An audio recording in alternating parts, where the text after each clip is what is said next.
ఏ గడియల్లో పూజ చేస్తే మన కోరికలు నెరవేరుతాయో తెలుసుకుందాం. పూజలు అందరూ చేస్తారు. కొందరి పూజలకే ప్రతిఫలం దక్కుతుంది. అమృత ఘడియల్లో పూజలు చేస్తే మాత్రం కోరికలు ఖచ్చితంగా నెరవేరుతాయి. చాలామంది రోజూ ఉదయం పూట పూజ చేస్తుంటారు.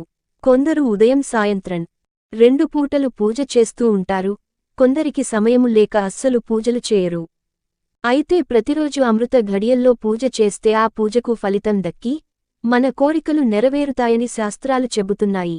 ముఖ్యంగా సాయంత్రం ఉదయం 7:20 చేసే పూజ అఖండ పుణ్యాన్ని ఫలితాన్ని అందిస్తుంది. సాయంత్రం చేసే పూజలో ముందుగా అగ్గిపుల్లతో కొవ్వొత్తిని వెలిగించి దాని సహాయంతో దీపాన్ని వెలిగించాలి. ఈ దీపాన్ని నువ్వుల నూనెతో వెలిగించి అందులో ఒక లవంగాన్ని వేయాలి. ఇలా చేస్తే మీరు చేసిన పూజకి ఎక్కువ ఫలితం లభిస్తుంది. మీ కోరికలు త్వరగా నెరవేరుతాయి. ఇలాంటి మంచి వీడియోల కోసం మన ఛానల్ని కొంచెం